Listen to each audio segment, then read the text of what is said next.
Yo, what's going on, guys? Crispy Flakes here. For today's video, we have 10 recent moves NBA teams already regret and 5 smart moves the NBA teams have already made. So I do see the man Blake Griffin on here for my Detroit Pistons. I do have a lot to say about that specific trade, so we're going to go through all these, and I am going to see if I agree or disagree with what Alex Frank has to say right here. So let's just get right into it. The first trade we have, regret. Okay, looks like we got some old school trades going on here too. Is James Harden to the Houston Rockets, from the OKC Thunder. I remember this trade at the time. Pretty much the OKC Thunder was kind of decided between having James Harden or having Serge Ibaka. So I believe at the time, James Harden was actually a six-man for the OKC Thunder. I know his last season he averaged like 17, 18 points per game, which is still fantastic and everything. But what they really liked about Serge Ibaka was that he brought the defense. I mean, they were calling him Serge Ibaka and stuff. He get the mid-range shots. And I think their idea was that James Harden was definitely a type of guard that needed the ball in his hands to really do some things out there. And they already kind of had that with Russell Westbrook and Kevin Durant, so they were having issues with touches already on the offensive end. As we all know, Kevin Durant ended up going to the Golden State Warriors later on. So, I mean, I know that the OKC Thunder probably regret this trade a lot, but at the same time, I feel like these are the type of trades out there where these NBA players, they would not have reached their max potential unless they were put into the right situation. And for James Harden, who knows? Like, if he would have just kept on being that third option behind Russell Westbrook and also Kevin Durant, maybe he would have never become a superstar NBA player. But at the same time, it is still fun to think about, like, what a super team of James Harden, Kevin Durant, and also Russell Westbrook could have done for the OKC Thunder. And I'm sure Thunder fans think about that all the time. Okay, moving on, we have, regret. Pistons trade for Blake Griffin. Okay, guys. I need your full attention right now, okay? You guys all know that I am a big Detroit Pistons fan, right? And when we trade for Blake Griffin, I was very, very excited about it. I mean, Blake Griffin is a fantastic power forward. He's very nice out there. But on my Twitter account, at CristyFlakes2K, I did post a tweet about how I said, Marcus Gasol and Zach Randolph was kind of the end of an era of a power forward and center that kind of just like beat you up on the inside, because at the time, when Zach Randolph and Marcus Gasol was playing together, I mean, yes, I guess Zach Randolph and Gasol could both hit their mid-range shot, but Gasol wasn't shooting threes yet. And also Randolph was not like a great three-point shooter, so pretty much the bulk of their game was like posting you up and stuff like that. And now all of a sudden you got Drummond and Blake Griffin, where Drummond can't shoot at all. I mean, he's a guy that beats you up by getting rebounds and, dunking it in your face. And Blake Griffin, I mean, like, he can make the mid-range shot at times. It's not his highest percentage shot. Three-pointers, it's usually hit or miss if he's going to make him throw an NBA game. Like, he might get like 2 or 3 a game, and the next game go like 0 for 7. So it's definitely not his, like, the defense definitely wants Blake Griffin to shoot threes. And really, it's just not working out. I mean, yes, both those guys, Blake and also Drummond, do put up the numbers.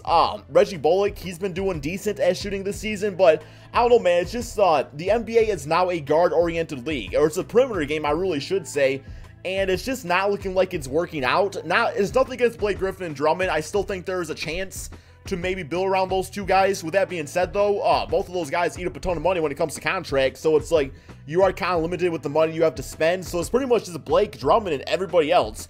I will say, I do wish we could have kept Tobias Harris somehow in that trade. I see why, the Clippers wouldn't do that, because they were giving up a superstar NBA player, at least an all-star, depending on who you're talking to. But yeah, so it's a regret from the standpoint that I don't see them really contending with Blake Griffin on this team. And also, he is locked into a 5-year contract. So who knows, man. We'll see how it all goes.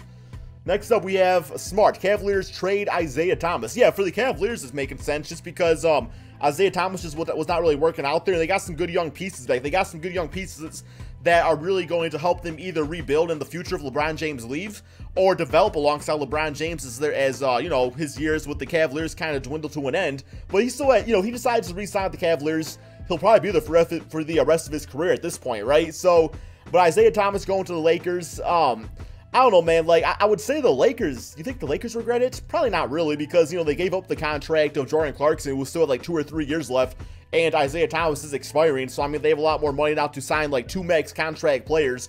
So, I think for the Cavaliers, it definitely gave them a new look at things. The only thing is that they just lost to the Wizards without John Wall, and they also lost to the San Antonio Spurs. So, it kind of kills the excuses of LeBron saying that, oh, this team doesn't have any help anymore. Like, this team doesn't have any help, because it gets to the point where it's like, all right, LeBron, you're the superstar. You got to make things work out there with what you got. So, yeah, I mean, Isaiah Thomas had the All-Star tag on his name. I mean, I guess not in the recent months he didn't, but, you know, he definitely was a former All-Star or even a superstar player last NBA season, averaging 30 points per game. And now, you know, when you have Jordan Clarkson and Rodney Hood and George Hill, yeah, those are some nice pieces, but I guess Kevin Love's injured too, but, you know, I don't know, man. It's just, I think it definitely made sense at the time, and Isaiah Thomas just was not going to work out there anyway. Next up, we got, yeah, the Knicks signing bitch-ass contract. Joakim Noah, man, not much to say about this. This dude absolutely freaking robbed the Knicks bank. Now, I will say, at the time, the contract was not smart. 4 years for $72 million, that was not a smart contract for an injury-prone player. But he would have been actually a really nice center to put alongside Kristaps Porzingis, just because he does bring energy, or he did bring energy. Let me use the past tense there. He did bring energy. He got rebounds, defensive player of the year, and stuff like that. So, I mean, yeah, a healthy prime Joakim Noah alongside Kristaps would have been fantastic, but signing him to that type of money for an unknown thing, I'm really thinking they probably should have gave him like a 1 year or maybe a 2 year contract with a player option. Next up, we have Hawks sign then trade Dwight Howard. Okay, so I really don't know how they would regret this, since they signed him to a 3 year, $70 million contract. I think they got like, yeah, it says they got Marco Bellinelli out of it, who they later did waive. They also got Miles Plumlee in a 2017 41st pick in the draft. I mean, that's fine, I guess, and unless there was somebody specifically they were going to sign with that $70 million contract. But, you know, Dwight Howard actually over on the Charlotte Hornets has been playing great basketball, so maybe they regret it from that standpoint. But even so, it's like Howard and Dennis Schroeder was not going to win the Hawks a championship. So, I mean, it was good to get rid of them. At least they got some sort of first-round draft pick out of it, and they weren't stuck to his bitch-ass contract, although his contract wasn't even that bad. So, I don't know, man. I mean, yeah, the Hornets are benefiting from it, but as far as the Hawks, whatever. They weren't going to win with them anyway, so let's just speed up the rebuilding process. We got Smart, the Spurs signing LaMarcus Aldridge. I don't know how I feel about this one, because when LaMarcus Aldridge and Kawhi Leonard played together last NBA season, they were not really playing all that great together. Like, yes, Kawhi was playing like an MVP, while LaMarcus Aldridge just kind of had issue, you know, kind of being that second option. I know he had some drama in the locker room and things like that too. So now that Kawhi Leonard is out for the season, it's like, yeah, LaMarcus Aldridge, he's the #1 option. He's happy and everything. But what happens when Kawhi comes back to the team? Like, is things going to kind of, you know, fall apart again? Maybe they should use that money elsewhere. Yo, Spurs fans, tell me, how do you feel about LaMarcus Aldridge long term? Do you feel like he's exactly who you want, or do you feel like you can kind of do something better with that money? Next up, we have the Suns trade Isaiah Thomas. I mean, you can say that about the Suns. You can say that about the Kings. You might even, no, Boston Celtics, y'all got Kyrie Irving. Y'all good. Y'all got Kyrie out of it, man. No, I will say the Suns or the Kings in both cases trading Isaiah Thomas, just because, like, you know, in those type of offenses, for one, Isaiah Thomas and Devin Booker in the backcourt, yeah, the defense ain't there, but that offense, I mean, that backcourt has potential to put up about 50 points per game, right? So, I guess from a scoring standpoint, but at the same time, it's the thing where it's like Isaiah was not going to win the Suns. You know, him and Devin Booker was not going to win a championship in the damn Western Conference. So, same case of, you know, they got rid of him and, I mean, I guess maybe if they would have held on to him, if he would have, like, really balled out, maybe they could have got more, you know, more bang of a buck, you know, in the trade for him and stuff like that. It says they traded Thomas to the Boston Celtics for a 2016 first-round draft pick. So, yeah, so maybe if they would have kept on hanging on to him or something, maybe they could have got, like, a better draft pick, I guess. But who knows how it would have turned out. He might have just never really came into his own in that Suns offense. All right, next up we have regret Grizzlies signing Chandler Parsons. In all fairness, yes, it was a bitch-ass contract, but in the 2015-2016 NBA offseason, everybody was getting bitch-ass contracts, man. It was like freaking Oprah up in there, just like, you get a bitch-ass contract, you get a bitch-ass contract, we all get bitch-ass contracts. On the Houston Rockets, like, he was really good. I mean, like, Chandler Parsons was looking like a future all-star small forward in the NBA, and they had injury issues and, you know, things like that. I mean, even on Memphis right now, I think when he actually plays, he's actually doing pretty damn decent. Although, wait, it says his offense numbers have barely improved during the 2018 NBA season. Okay, yeah, probably was not a good contract or anything at all. But same thing, it's just like, when it comes to the Memphis Grizzlies, it's like, yeah, that's fine. But, you know, I'm going to say Mike Conley, he's got a horrible contract. So it's like, what direction was this team really looking to go towards? You know, if you think about it in the sense that if he was healthy and Mike Conley was healthy and Marcus Gasol got Tyreek Evans, then all of a sudden, yeah, that team is pretty decent. I think the Memphis Grizzlies just have been plagued by the injury bug in the first place, so that definitely does not help their situation.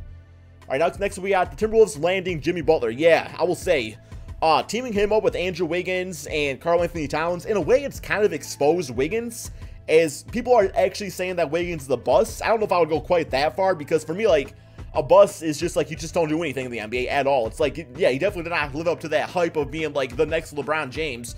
But I mean, Jimmy Butler on this team, that's going to allow Wiggins to still develop going forward and things like that, because you got to remember, that young core, I think Karl-Anthony Towns is like 21, 22, and Wiggins is just a year older. So let's say Jimmy plays on this team for 3 or 4 seasons.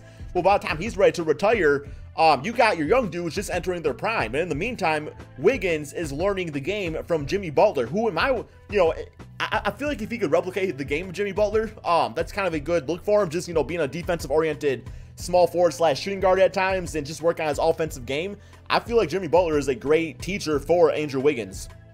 All right, next we have the Cavaliers trade Kyrie Irving to the Celtics. I don't know if they so much regret this one, just because, like, there was drama going on. Like, Kyrie Irving went on the record to say that if he was not traded, then he was going to pretty much sit out the entire NBA season with a knee injury or getting knee surgery in quotations.